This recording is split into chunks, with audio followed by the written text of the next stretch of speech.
Okay, so dear Dhamma practitioners, be comfortable yourself and relax your body. Keep your back straight, neck head straight in one line, and your right palm on your left. So gently close your eyes and bring your attention to this bell sound. And while you're focusing to the sound, mentally relax your body, relax your mind, and relax your breathing with your thoughts. So do nothing extra. Just follow the sound, please.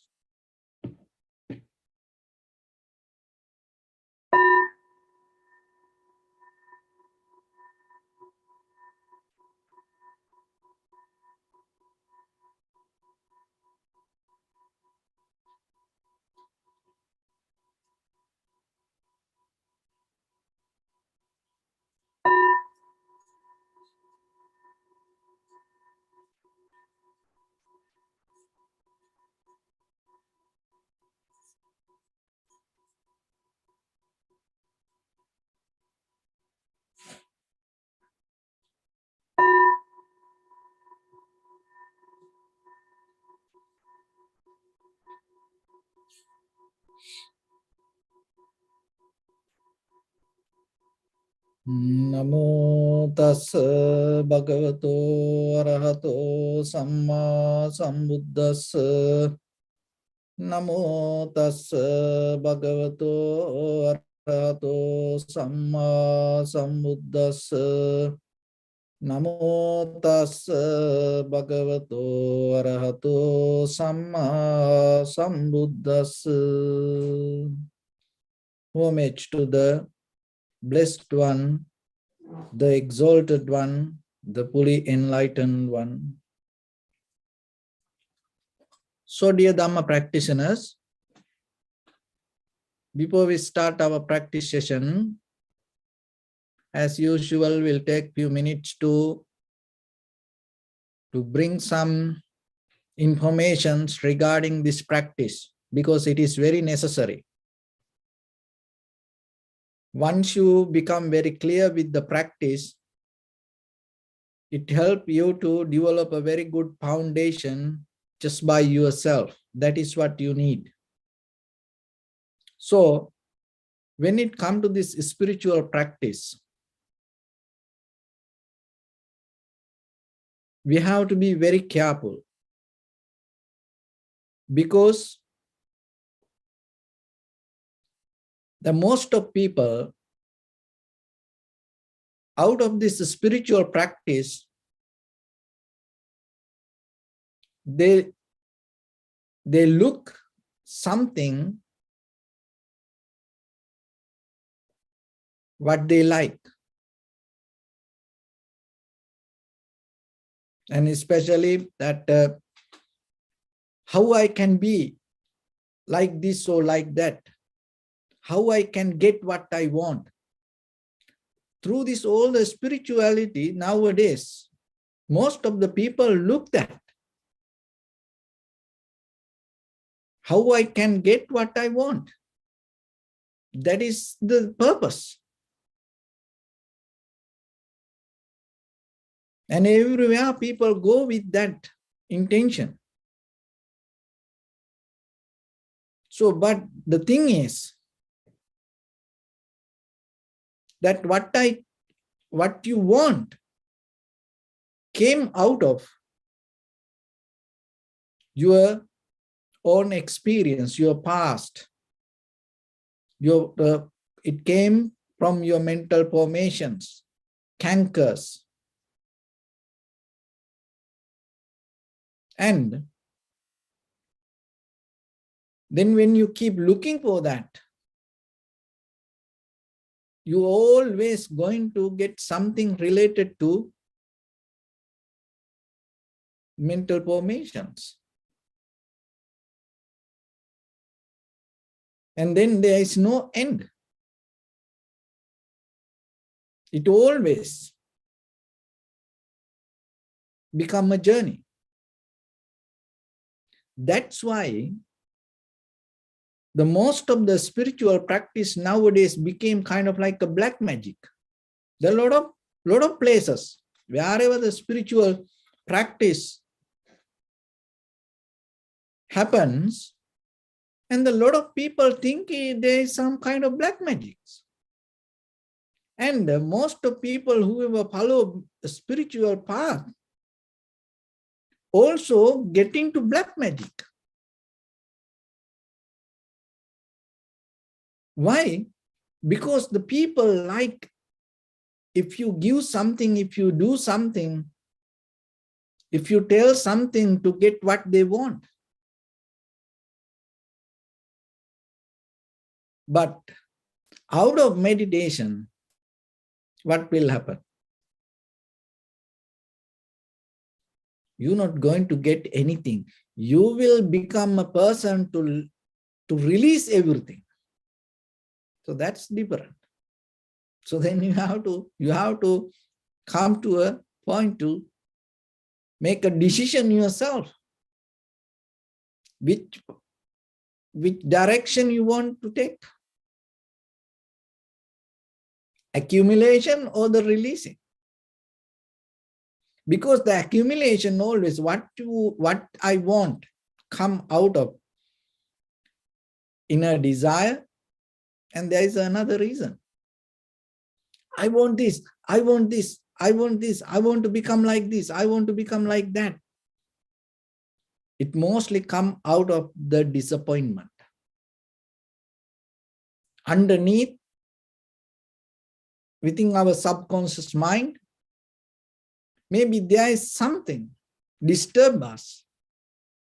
So even just imagine if you develop your spiritual practice based on disappointment, that means your foundation is cracked. It's not as strong.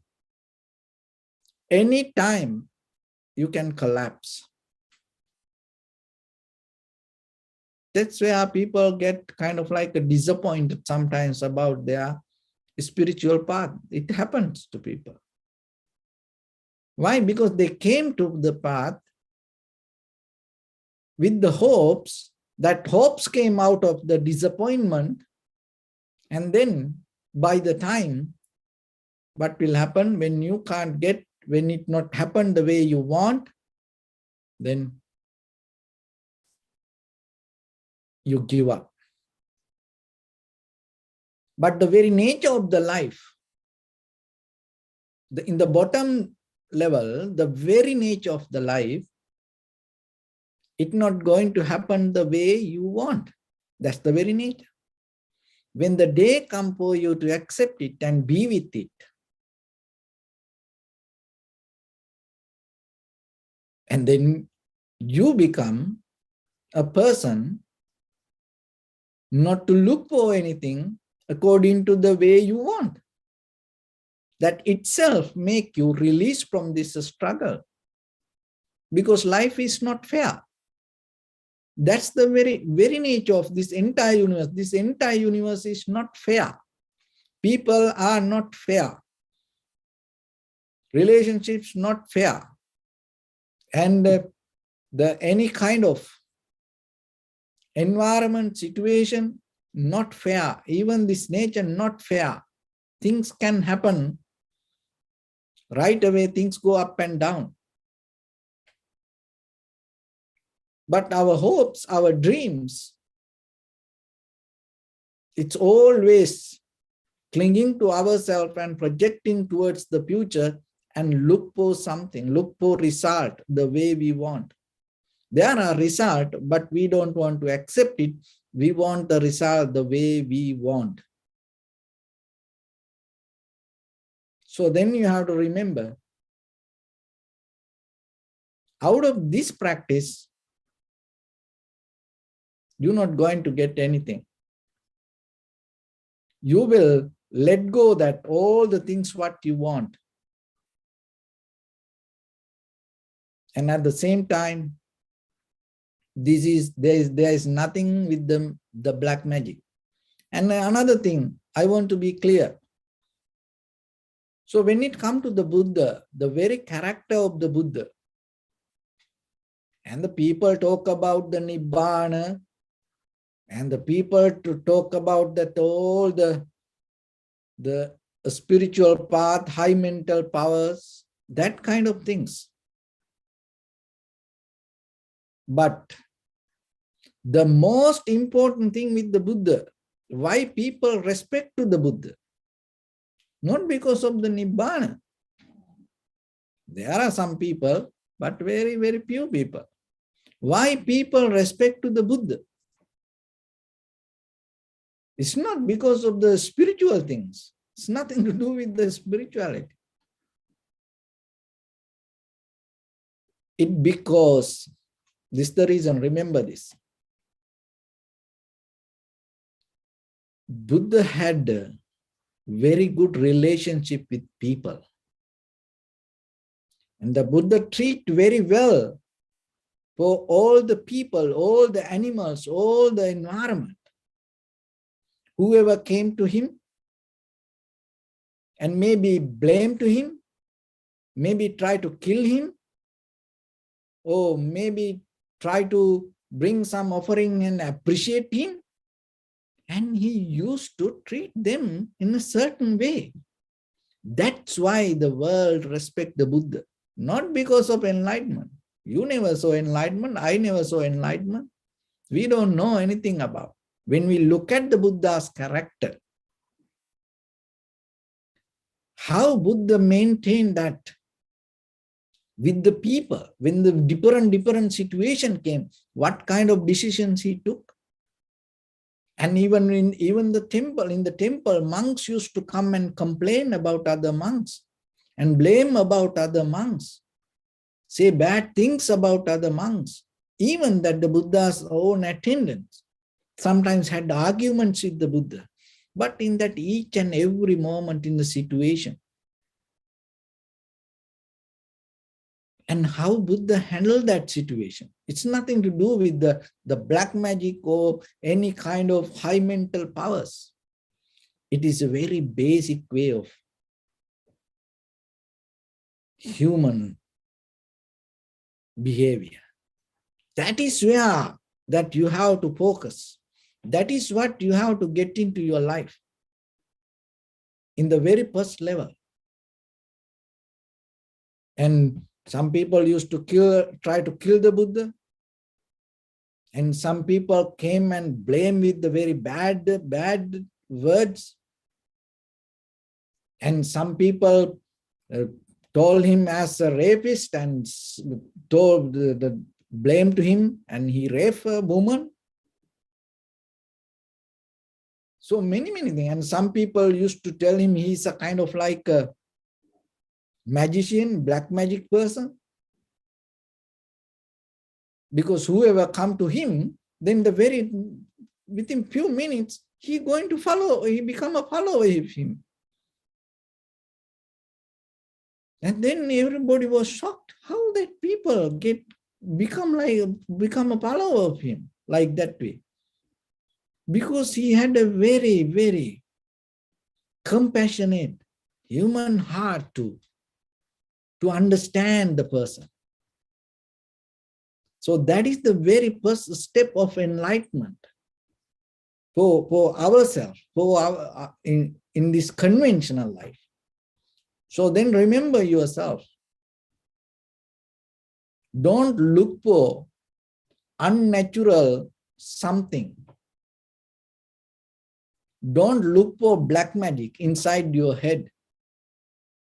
Don't look for miracles to experience. Be a person yourself in the very first level to understand the environment. Why? Because you are the one who go through all these up and downs. You are in the middle of tornado. Remember that. In your life, maybe you went through many hard time, difficult situations, and in the future also, you're going to have many things going to happen to you. So then you need to understand the very nature of life, that one of the very important thing you have to remember, things not going to happen the way we want. So It is not a very negative way of thinking. It is a very positive way of thinking, because when you able to accept that, you're not going to collapse. You're not going to sad, worry when the situations change, because you know the very nature of it. So then why this, again, even though we know that, why these hopes keep coming to us? Why we so bound to hopes? Why we so believing to our own hopes? Why we can't that let go it inside our head? There are reasons for that. That because it called, there are two dogmatic believings inside us. Dogmatic believing is kind of like stone pillars. It cannot move. It's very hard to move. It's very strong. So these dogmatic beliefs hold us to this dreaming, this hoping.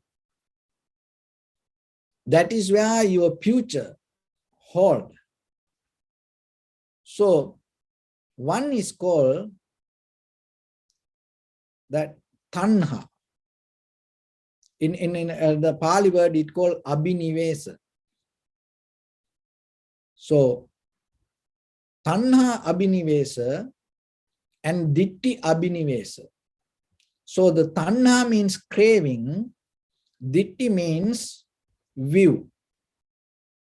Those are the two pillars hold us to this dreaming, hoping, projecting, believing, I want this, I can do this. So like that. So what is that tanha abhinivesa? It is the meaning that dogmatic believings by cravings. What? So the craving about what? So when we think about the craving, it comes to our mind, oh, it's the outside world. That is not the craving here. We have so much cravings, desire to hold it to this physical body. This is my hand, this is my leg, and this is my head, this is my shoulder. So like that. This body parts, the physical body. That's the tanha abhinivesa.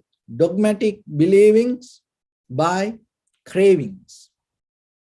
So the craving means you are deeply hold it to your body, your physical parts. Not for the outside world.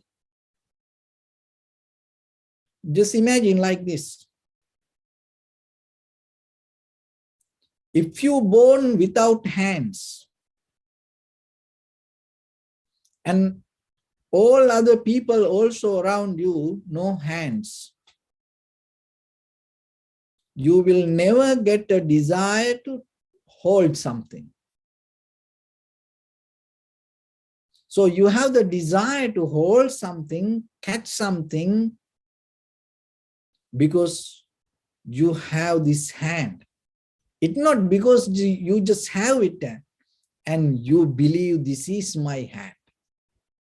That believing take you to get this. So in case, that is something that you go to some place and then maybe something happened, something break down, and then sometimes you want to escape from that. And then mostly what you say, oh, I didn't touch it. So what does that mean? These touchings keep a deeper relationship. It is me. Oh, I didn't touch. See, you go somewhere and maybe there is an accident happen. So somebody come and they need the witness. And then they ask, did you see? No, I didn't see. So that this seeing part, we take it as me. So your eyes, you take it as you. That's why that whatever happening to your eyes, seeing, you take it as you. That is what called tanha, abhinivesh. That is what the craving. Not whatever come to our eyes, that's not like that. But deeply you believing this I is you. So you believe this nose is you. So that's where that I want to smell it. I want to smell it. And you believe this mouth is you. So all the body parts, lung, liver, kidney, these all the body parts, you believe as you. And not only believing, you strongly attach to that. You strongly attach to that. That attachment keep clinging to the outside. You can test it. It's really work. If you think this, even this hand is there, you think this hand is not mine. This all the body is not you. Keep thinking about like that for a few days. What will happen? The desire to touch will disappear. So desire to feel slowly disappear. So like that. But in 24/7, we always in our mind, like a spider web, we clinging to our this head to toes whole body, believing this my body. That is the craving that you have. If you are hungry, eat whatever how much you can, it's okay if you are hungry. But if you believe this belly is you, this stomach is you, that is the so dangerous thing. You will eat from other people also. That is the danger.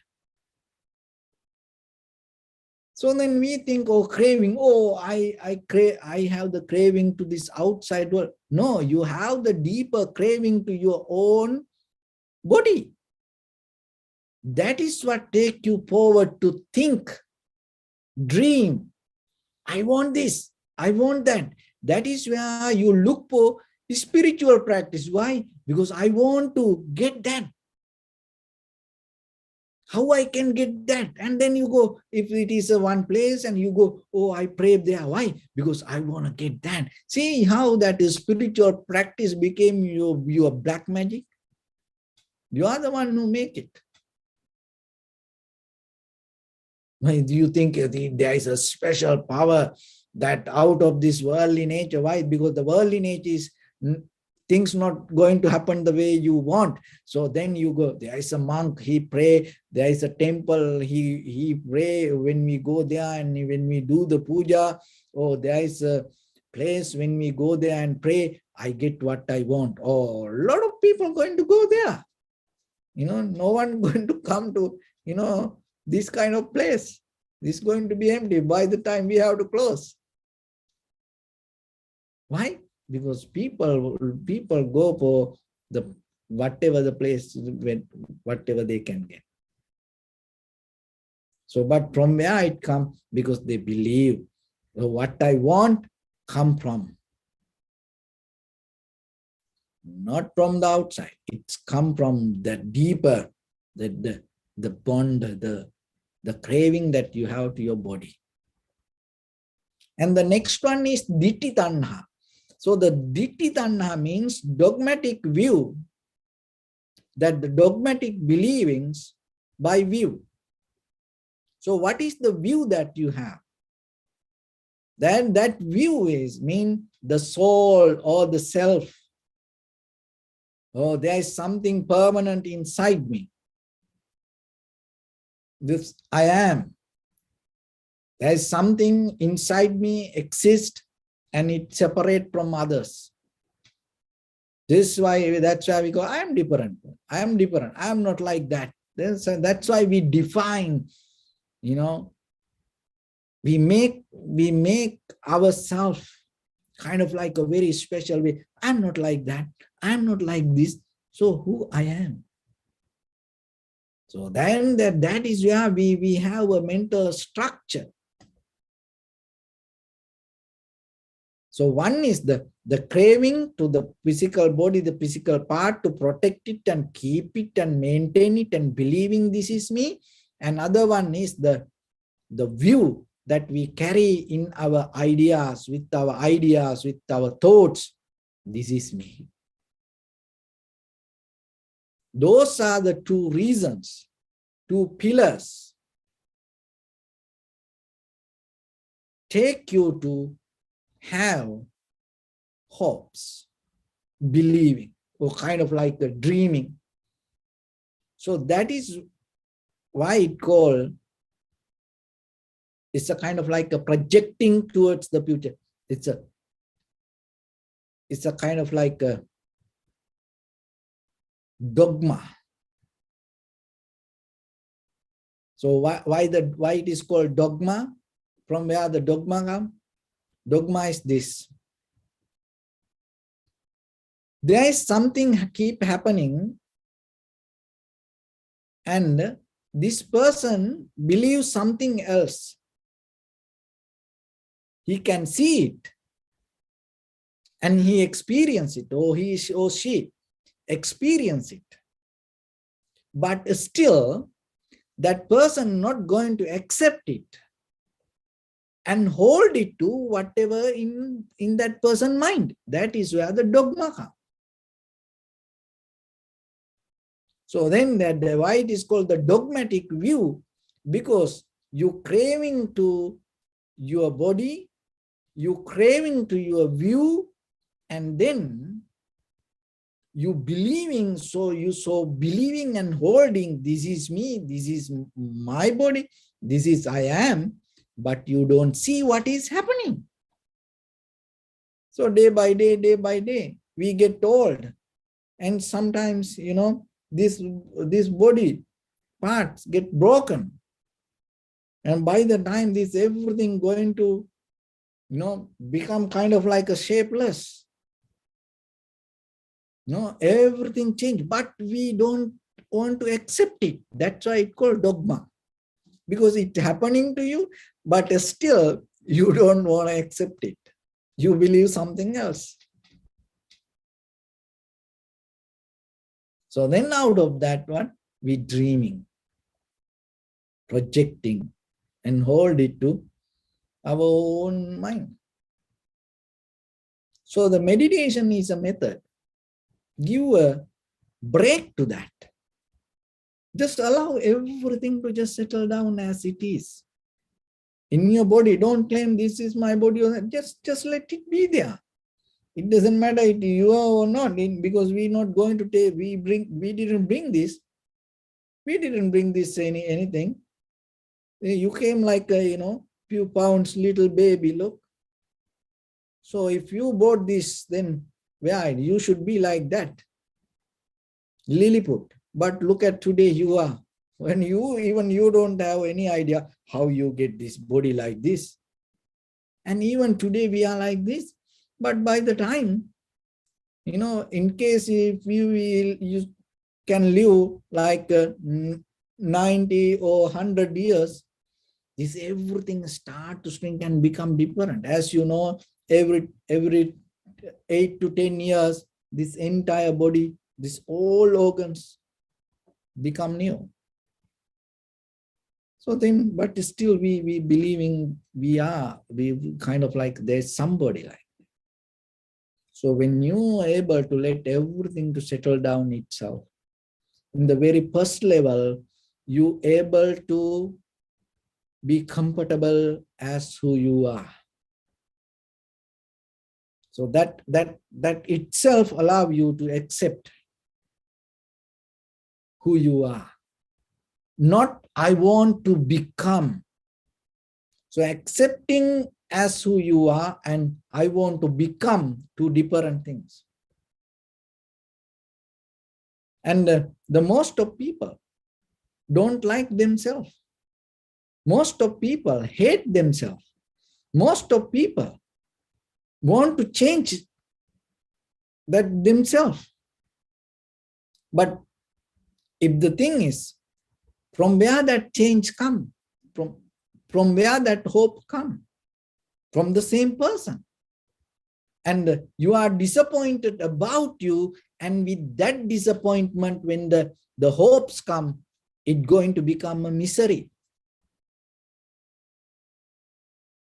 So then how about what is the right way to look about something? So appreciate and be comfortable yourself and accept as who you are. And that acceptance make you fulfill for the moment. That fulfillment bring the contentment for the moment. On that contentment, you are become more comfortable person to recognize where to take you and how to do it. So that's why don't do anything in your life. It doesn't matter your day-to-day activities. It doesn't matter what. Don't do anything with unhappy mind.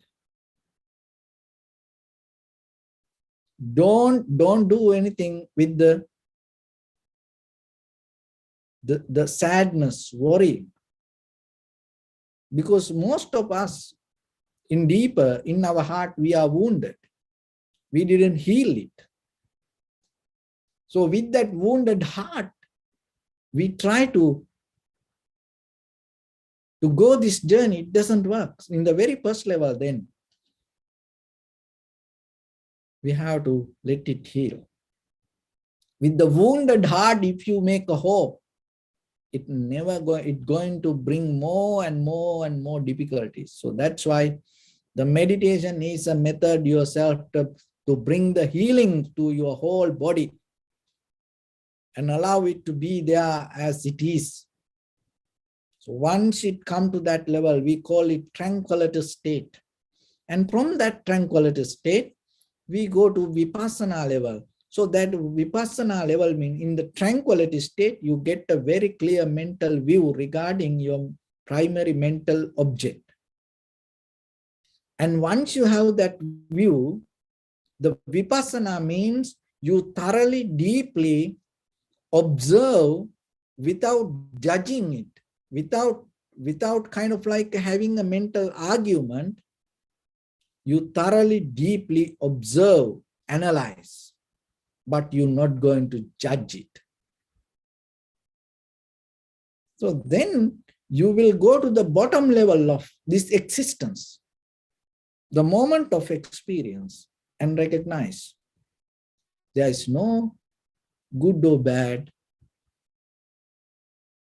There is no right or wrong. There is no something called near or far. There is no something called day and night. There is no something called up and down. And once you know that moment itself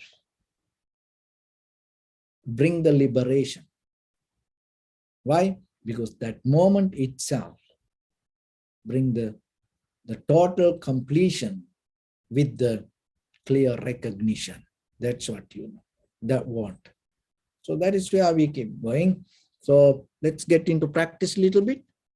And your right palm on your left and neck it straight in one line and be comfortable with your posture.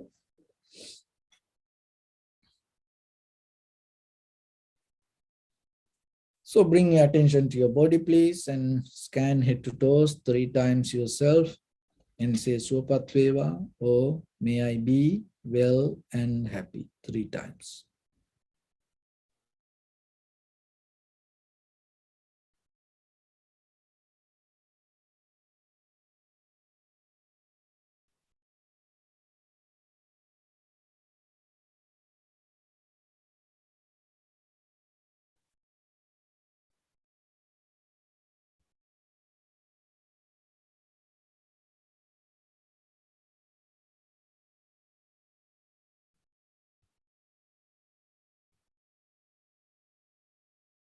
Take a moment and think. We gathered here in this moment to practice this ancient meditation technique. All the Buddhas, all the enlightened masters followed this path and achieved wisdom. So we also gathered here to accumulate that knowledge.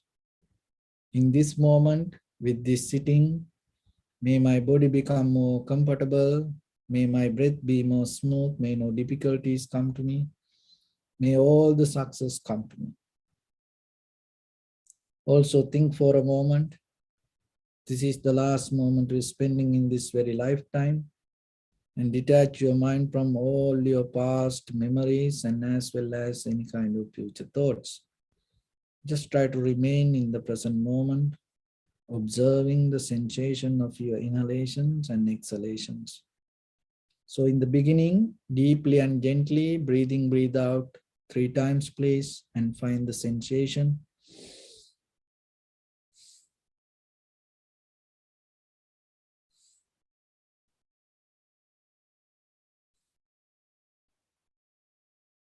And allow your inhalations, exhalations happen itself.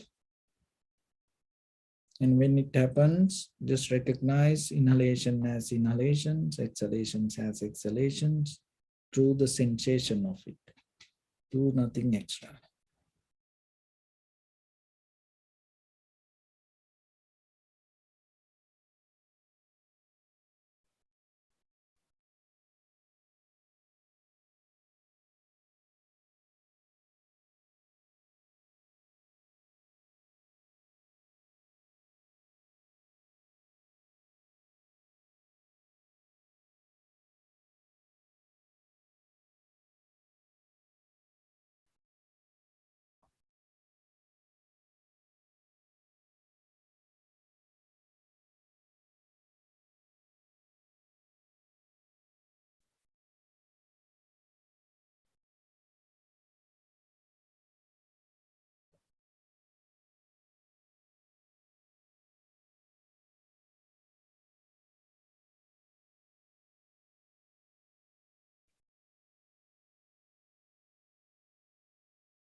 Bring your attention to your body, please. Observe your posture.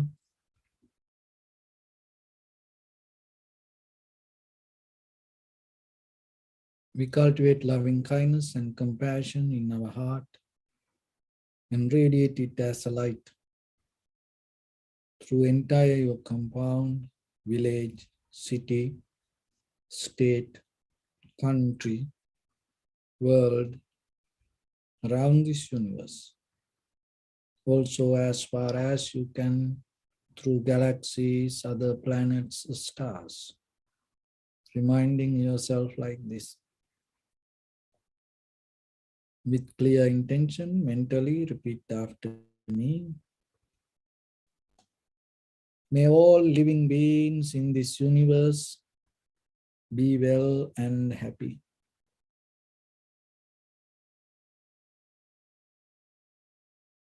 May everyone be happy and safe. And may their hearts be filled with joy.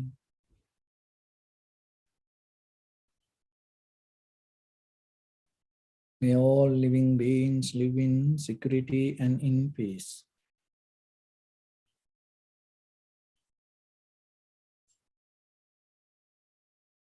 Beings who are frail or strong, tall or short, big or small, visible or not visible, near or far away, already born or yet to be born.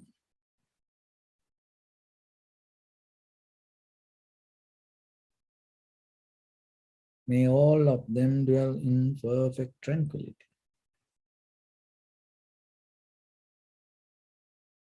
Let no one do harm to anyone. Let no one put the life of anyone in danger. Let no one out of anger or ill will wish anyone any harm. Expand the loving kindness and compassion beginning from your heart.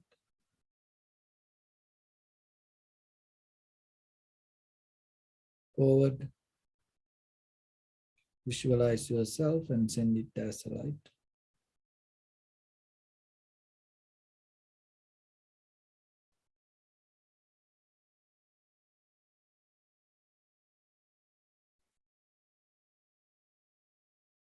To your backside.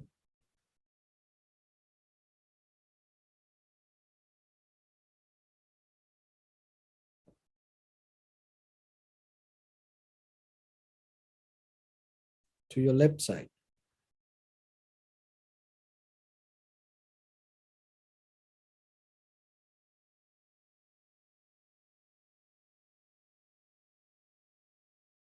And to your right side.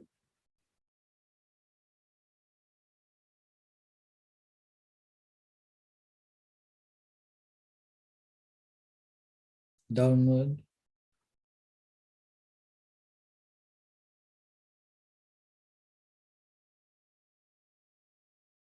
And upward.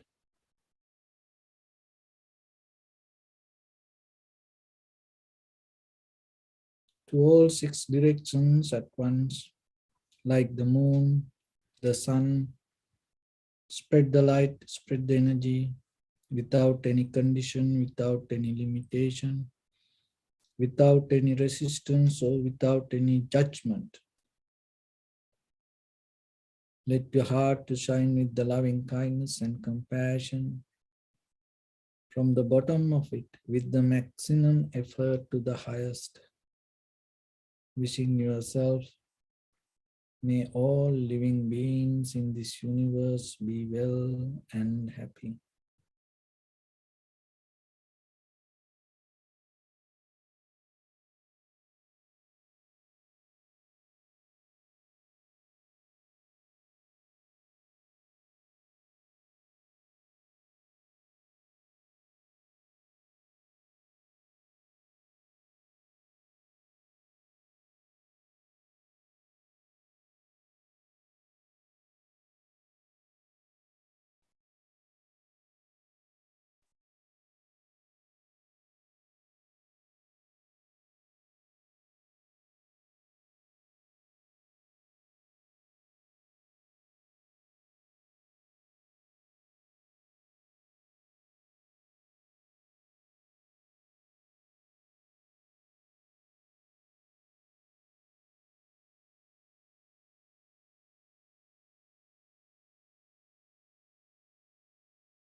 Say sadhu, sadhu, sadhu. So first of all, we offer this practice to the great qualities of the Buddha, Dhamma and the Sangha. And also by the power of this meritorious deed, may all of us attain in bliss of Nibbana. Also may all your guardian angels and deities will receive these merits and increase their longevity and protect all of you from any kind of planetary influences or any ill effects. Ittavata cha ammihi sampadam punya sampadam sabbe deva numodantu sabba sampatti siddhya sabbe bhuta numodantu sabba sampatti siddhya sabbe satta numodantu sabba sampatti siddhya.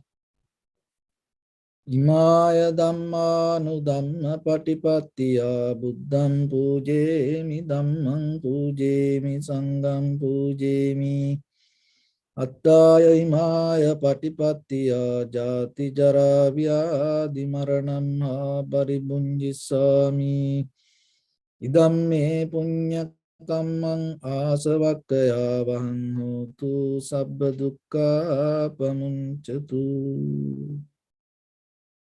Bless you.